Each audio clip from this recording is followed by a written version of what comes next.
Apologies from me as well. I got off a plane at midnight last night, so I'm still a little bit in that zone, as I'm sure a lot of you are very familiar with. My name is Sarah Hedger. I'm Head of Primary and Inclusion at Gems Metropole School. We're based over in Motor City. I'd like to introduce you to my colleague Tracy. Hi. Tracy is Inclusion Leader and Senko at Gems Metropole as well. And our colleague over there, Shamala Nawaz, she is Managing Partner at Small Steps, which is what we will tell you about in a bit more detail as we go through this morning. We're going to change things up because we're teachers and this is what you need to do when things like this happen. So, the crux of our talk this morning is really about how we at Metropole came to think about ways of including children for the better. We did a lot of discussion, a lot of thought, a lot of planning about what inclusion meant to us and actually what our vision for those children were. Gems Metropole is a new school. We're just going into our third year now. If any of you have been in a new school opening, it's horrendous. It's the only word for it, that's all I can say. It's challenging, it's interesting, it's exciting, it's all of those things, and terrifying. You have to do a lot of going back to basics, getting people on board, figuring out what you're actually about. And that was one of the key things for us in inclusion, that we really, really wanted to figure out what we thought, what we were about. We're going to show you some video, I hope so, which has got our children in it, which is the most important thing for us. They'll tell you a little bit about what our programme is about, what it means to them. You'll hear from parents.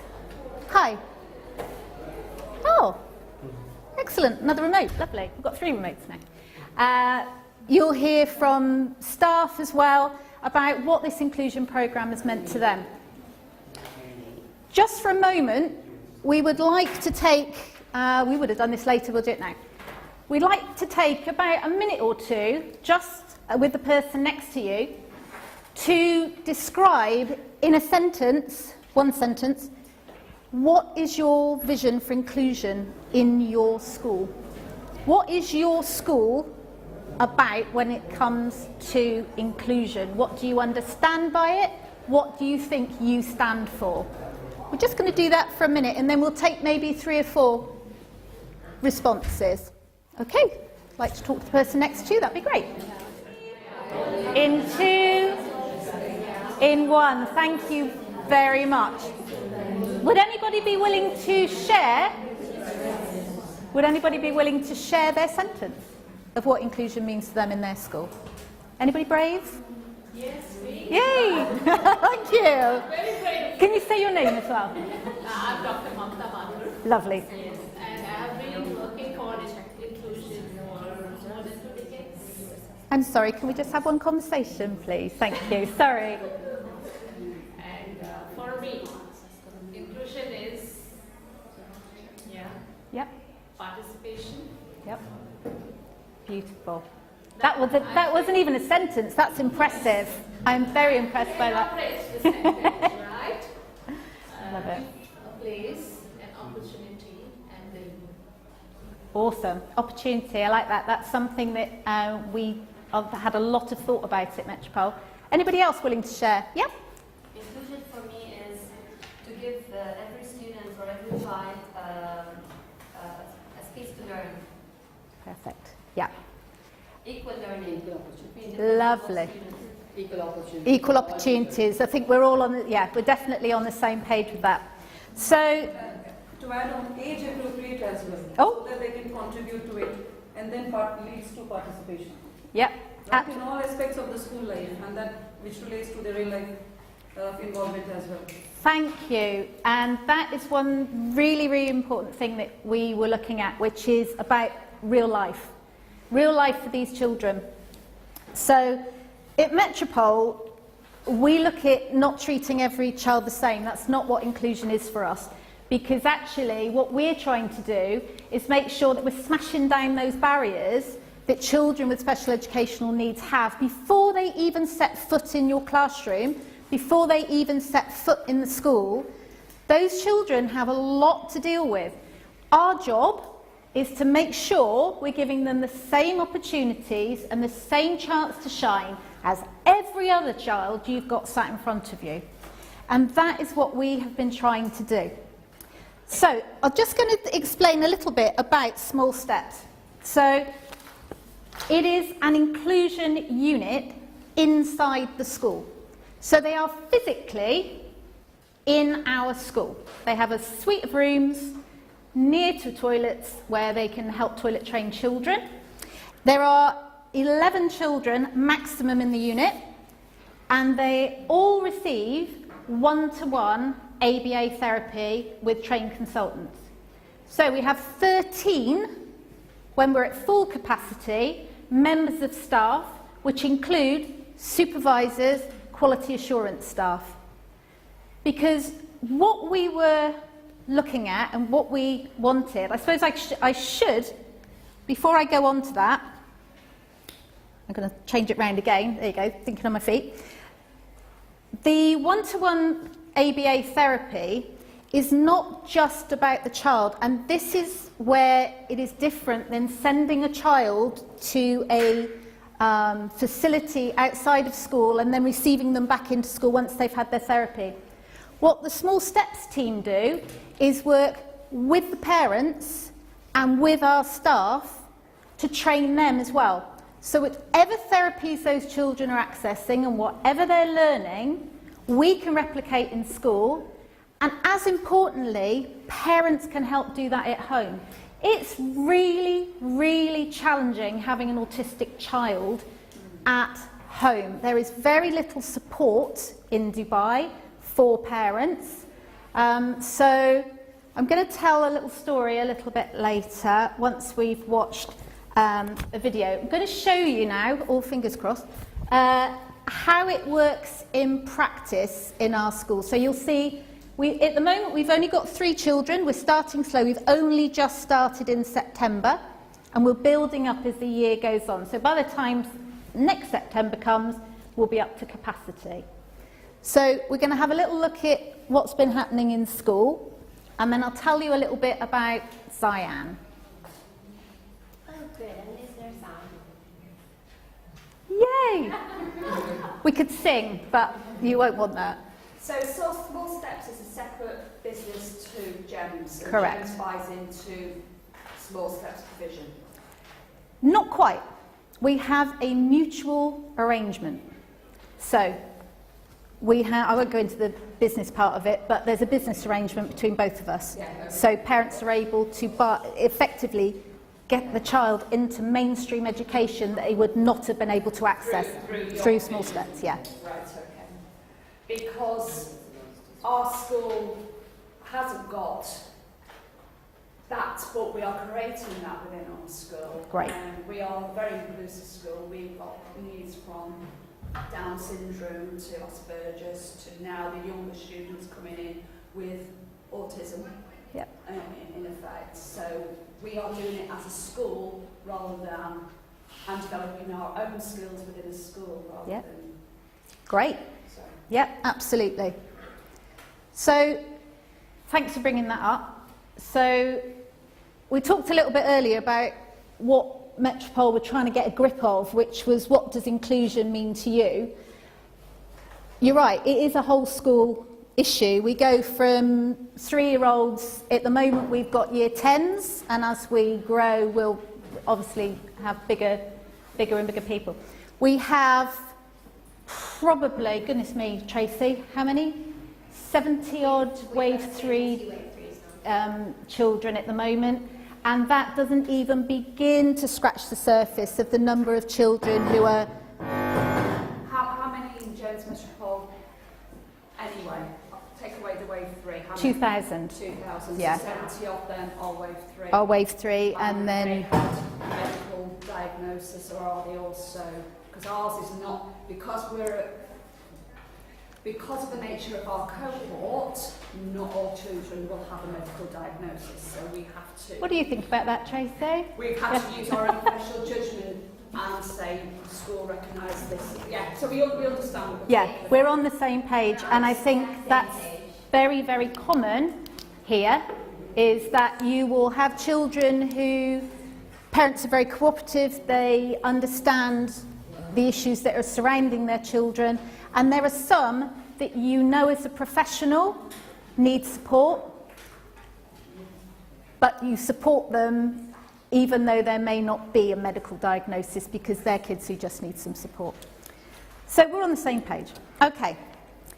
Our story started very simply with a phone call from a guy called Indrajot. I had no idea who he was. And he said to me, I've been given your name because you're supposed to be somebody who's interested in special needs. So I thought, yes. It turned out Indrajot had a very, very good friend called Shamala. Shamala had a very interesting story to tell. And Shamala had a beautiful boy called Zayan. Zayan, when he was at nursery school here, had some difficulties and some challenges. Shamala was suggested to go and get him checked out and see if there was any further support that could be had. Zayan is on the autistic spectrum, and she found it very, very difficult to access mainstream education for him. This is where the germ of the idea started. Shamala had to move her family to the UK to find a clinic that could help and give him the level of support that he needed. So her idea with Indrajot was, why is it like that? Why can't we do something in Dubai where my family live and where everybody I know and can support me is here? So Indrajot rang me. I loved it. I loved the idea of trying to do something that was different, trying to do something that is going to support not just the children who are going to come in, but the whole school community. Because having these children in school is a gift.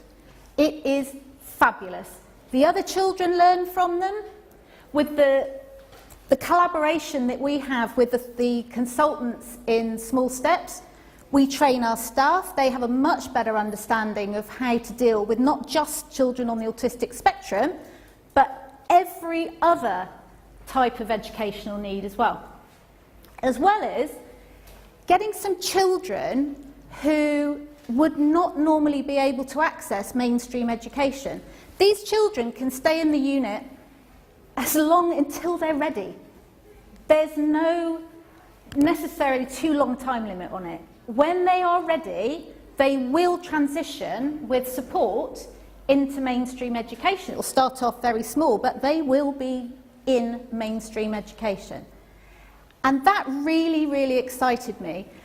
I was fed up with turning away children that had additional needs because we didn't have the expertise and the facilities to be able to help. There's nothing wrong with a child. It was us. We needed to change and we needed to think differently, and that was the important thing. So, the idea was there, the vision was there, we knew how we wanted to include children. The idea was, how on earth do you get it off the ground? If ever you're interested in doing something like this, the most important people to include, there are three really important ones. One is the principal. The principal is the person who will help to get you to the right people, especially if you work in a corporate environment like Gems or some of the other schools here. The registrar. The registrar is your friend. She will help you to understand the process of enrolment, of working with our government partners, of what is allowed, of what is not allowed. And then the Senko. Senko is key. I am extremely lucky that I have an amazing Senko who loves creative thinking and innovation. So with Tracy's support and Shamala's support, we've managed to make it work with the idea that it's opened on the 1st of September. The plan. Okay. And the sound is still not working. Yeah. Still no sign. Well, this video is actually when the first time says, when I asked him what school do you go to, and he said James Metropole school, and it was really, really overwhelming, and I sent it to Sarah. It was amazing. So,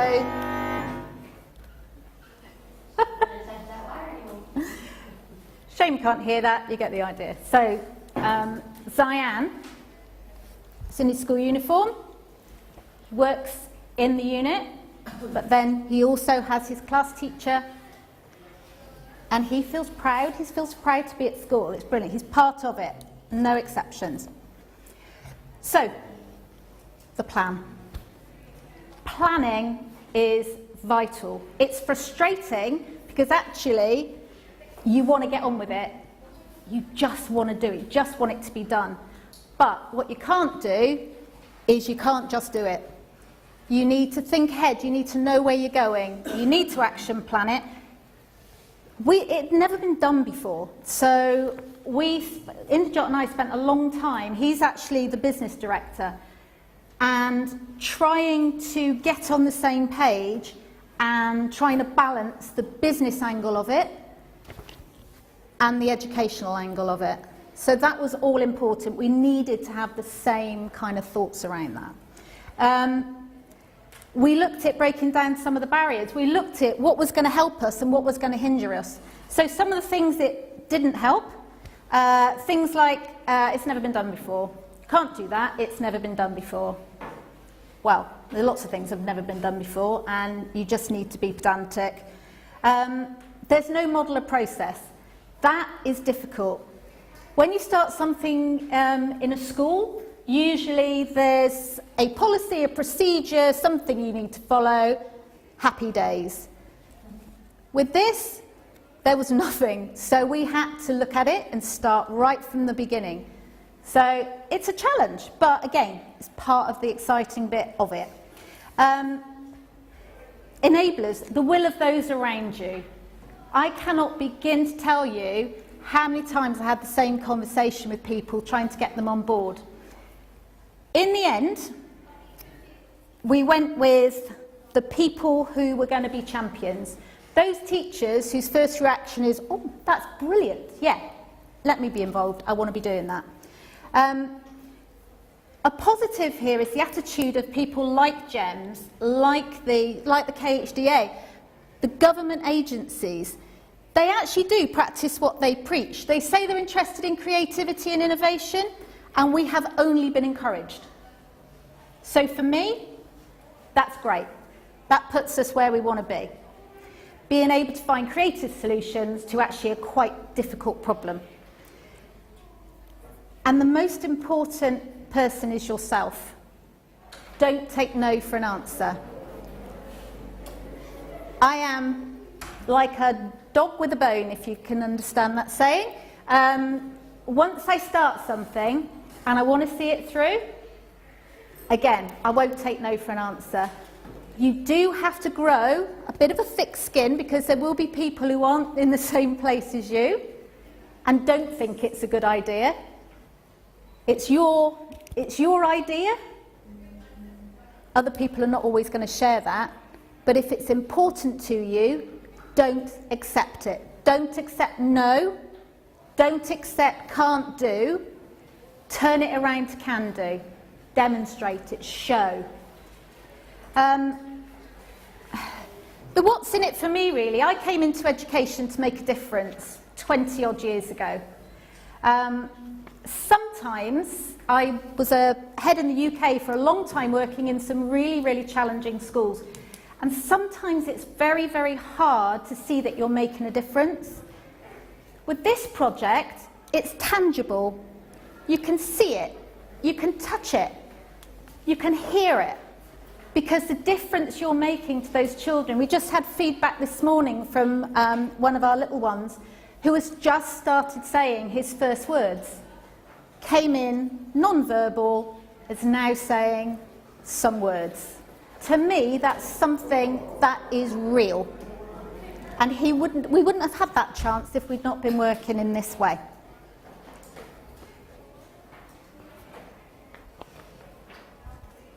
Getting people on board, it is absolutely essential.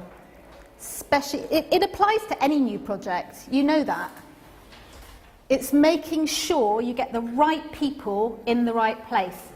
Keeping people in the loop, so making your communication effective.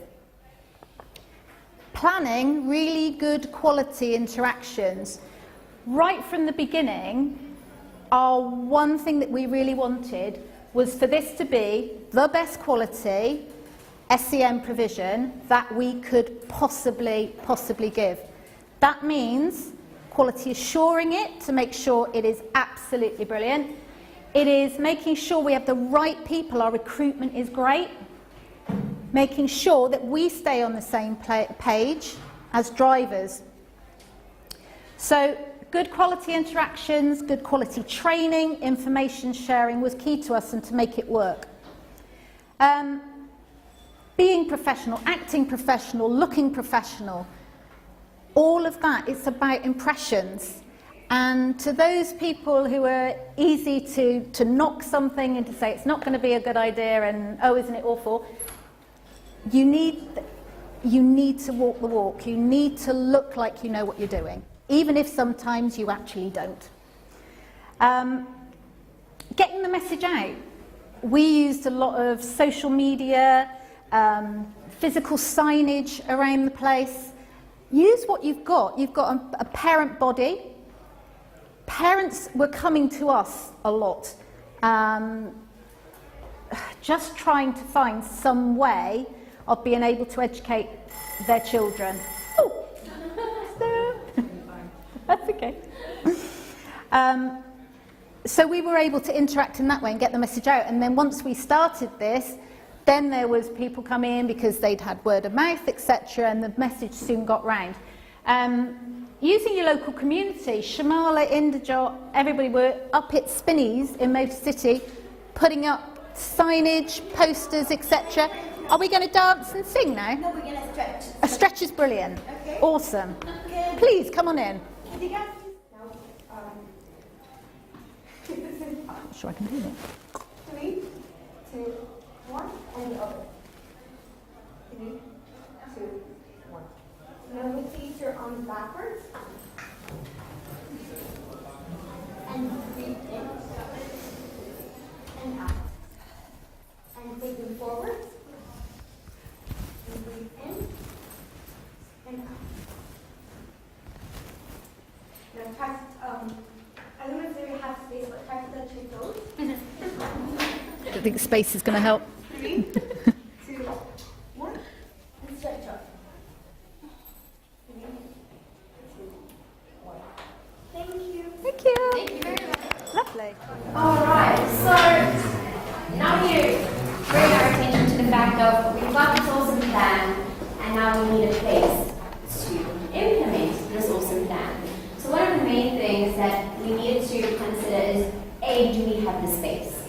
And we needed to make sure, luckily for us, we did. We had a room available where small steps were able to come in and set up their areas, their separate workstations that they have to be able to work with the children. You need to ensure that you've got the availability, and if not, you need to brainstorm of what exactly you're looking for. With regards to us, we needed to make sure that we had a room and that it was nearby bathrooms, because we are dealing with children who are in the process of being toilet trained.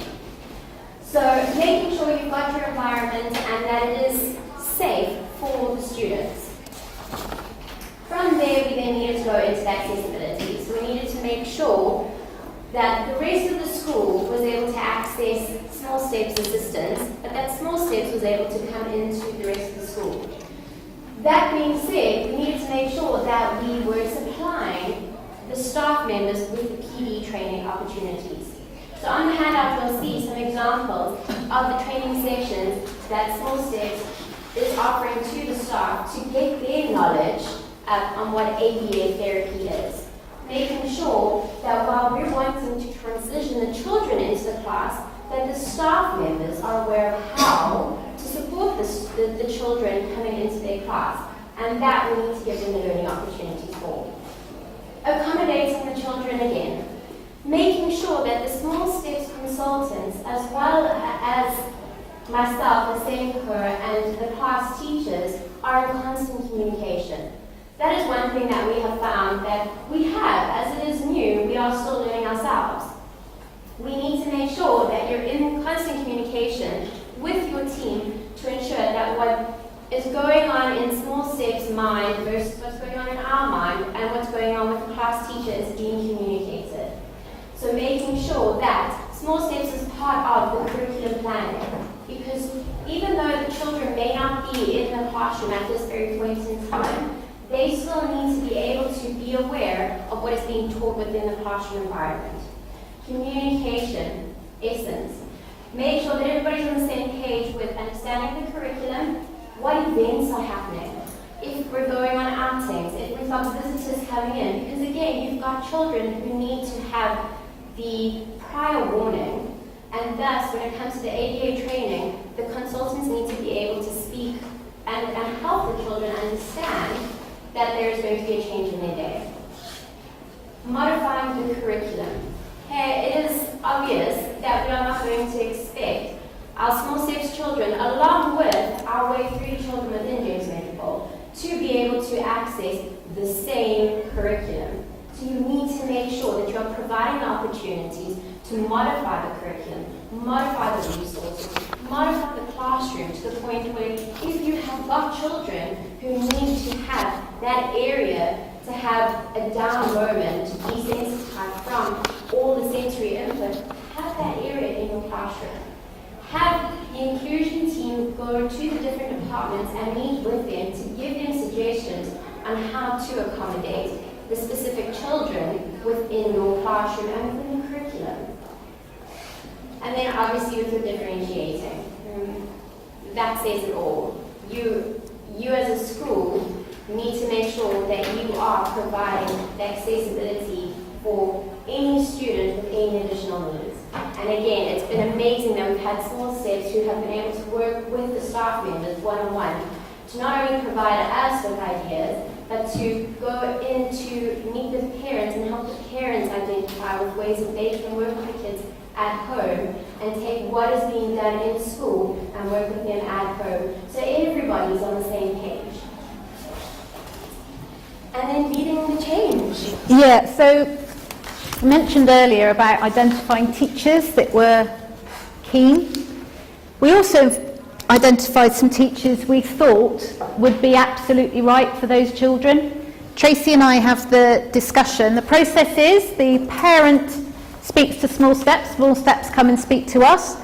We decide that we can take the child that's absolutely right for that programme.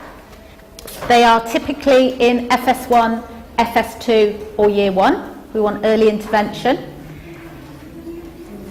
We have identified 3 very, very good teachers actually. They may not always be the people who first spring to mind, but you will know what personality those children need. You will know what type of teacher that child needs to get the best out of that child, and that's how we do it. That's been the most successful way of doing that. So it's getting those people on board, and then they send the word out. It can be quite anxiety promoting for a teacher to have a child with these level of needs. Our job is to take away as much anxiety as we can, and certainly having the champions on board like this has been a really, really good way of doing it. They can talk to each other one-to-one. And I would just, one more thing as well, the thing that I hadn't thought about before we started was involving the enablers, as in licensing, having to go through all of the bureaucracy that you must do when you start these things up. I didn't know anything about it when I started. I certainly know an awful lot more than I did. And getting those people on and involved right from the beginning, again, was a key thing that allowed us to open on the 1st of September. Can I ask, Anytime. is this an additional cost to parents that... Yep. Yeah, it's all laid out beforehand when they join. Okay, so the inclusion aspect. Unfortunately, because the sound is not working, but we have a really nice video of showing the students in their particular ABA classroom. So obviously, each student has one-on-one session time with an ABA therapist. In this particular video at the time, it was showing how the students are trying to get into the aspect of being in a school environment. That obviously, I'm sure many of you have seen, is that a lot of children will come directly from the household into a big school, or they're coming from a play area, nursery, where it's purely play, and now we're expecting them to be able to sit at a table, complete the work, follow the routine, and they need time to process that. They need time to have that work, that skill developed. So this is just showing that within the first few weeks, what the children started off as seeing each other as completely individual entities to now participating with each other as their own small class. What's really, really nice is while this is happening, we are still continuously working with additional students that are coming in who are still needing support. And we are still being able to provide the training and the support within the small steps and the inclusion that's happening within the whole entire school. We then start with identifying that these are the students. As far as we identify that the student will need the assistance with small steps, meet with the parents meet with small steps, and the whole process begins. They are enrolled within the school. They are a Metropole child. They get enrolled. They are allocated their class, they are allocated their sports house. The teacher gets into contact with the parents, and it would be a normal situation as if the child was in the class the whole entire day. This situation is where we then continue working with the children so that it gets to the stage where we can slowly start developing the transition process. So the ABA therapists or consultants will go into the classroom, they'll observe different lessons, see what the expectations are. Again, meet about the curriculum, have a look, see what needs to be discussed, what they need to work on within their area as well. And then from there, meet with myself as well as the class teacher to discuss the transition process. This transition is then obviously drawn up in a document so that there's a timeline for the teachers to understand and cope with how the process is going to happen. What we have suggested is that we start with the subject specialists first. Those are mainly the most difficult subjects to get the child involved in because the routine is different in each specialist classroom, the teaching style is different, the expectations are different, so we start with the transitions within those areas first. Child is coping, awesome. They continue developing their social skills by joining in on the different break times, allowing them to make friends, learn how certain apparatus works, develop their core muscles, developing the OT skills that they need, especially when it comes to climbing up the jungle gym, walking through the school, small things like that. And then eventually, the ABA consultant is with the child the whole time. They then start transitioning into the school classroom itself and start working with the academic targets, going through those, and making sure that the child is settling into the routine. Once the consultant feels that this is working okay, and they have met with the class teacher, and it's been a whole group discussion of the class teacher feels that they're settling in, consultant is seeing the data that they are settling in. The consultant then develops a new transition plan, but where they are moving away from helping the child and being able to leave the child in the classroom independently working. Obviously, the consultant is still on premises, and that is brilliant because if a class teacher has got any questions, they know that the consultant is there for immediate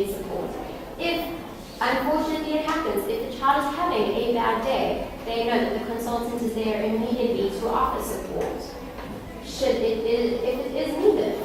So there is continuous support by not only small steps but the school as well to make sure that the children are getting as much support and still being able to develop their independent skills. Again, we do then still provide the ongoing support for the teachers but for the parents as well. It's essential that you are supporting your parents. They know what their child can't do. They're fully aware of what their child cannot do. It's up to us to make sure that we're reminding them of what their child can do.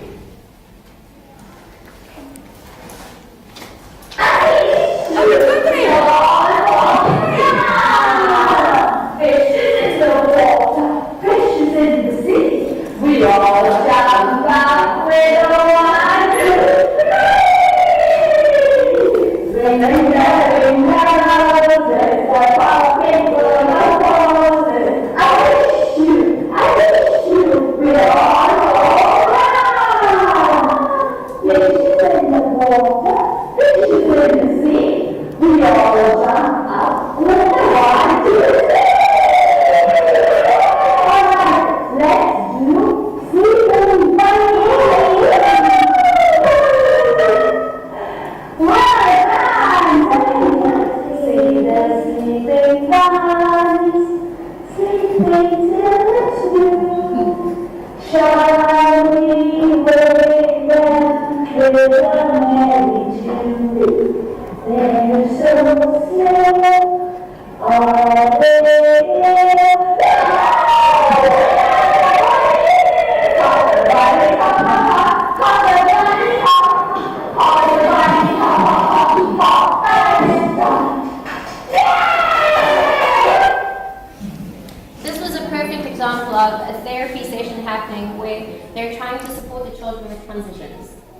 Making sure that the way that they were going through the activity and switching so quickly is to further assist the children within the classroom with their transitioning from different subjects or activities. So should we finish off with the parent? Yep. And then we have a word from a parent. Okay, Peter. Do you want to press the button down? Well, once my son was diagnosed with young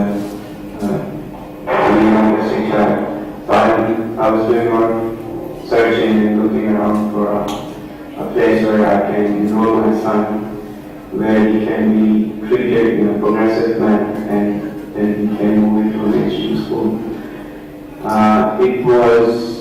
It took like a year, 1 year of research. Eventually I got to know about the new center for small steps. And I went there and I saw the differentiation or different approach that they have on how to treat autistic children. They have one-to-one therapists. That's something unique which you don't find in Dubai.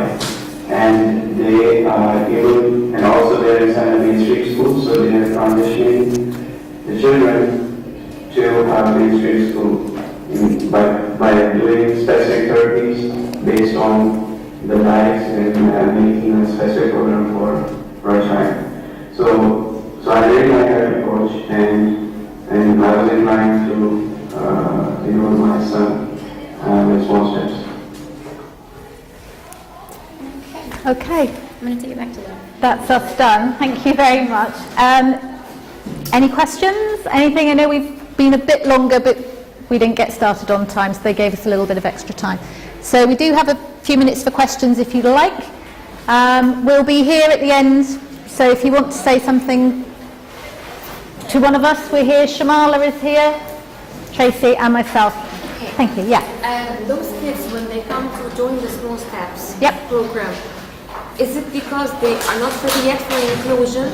I mean, so they are externally assessed that they are not yet ready for inclusion, so that's why they stay there, yes? Yeah. So these children normally have already been denied places in other schools. They will be assessed by the ABA clinical director, and then that's when we can make the decision about whether the Small Steps program will help them or not. Some, you know, occasionally that's going to be the case. And there are like set objectives or targets for them. Once they achieve, they're ready to start the transition from the small steps program Yeah. into mainstreaming. Yeah, ABA is very, very precise, so that it is very small step. So the children will be set targets, they're shared with parents and teachers and the inclusion unit, and then that's what the children work on. And then there is a tipping point where the decision is then made between everyone about whether this child is now ready to function and be okay with limited support. So we start then pulling back the support. So you would be having a monitoring period, right, when the transition is happening? Oh goodness, yes, absolutely. And we're certainly not there yet. Okay. That's on.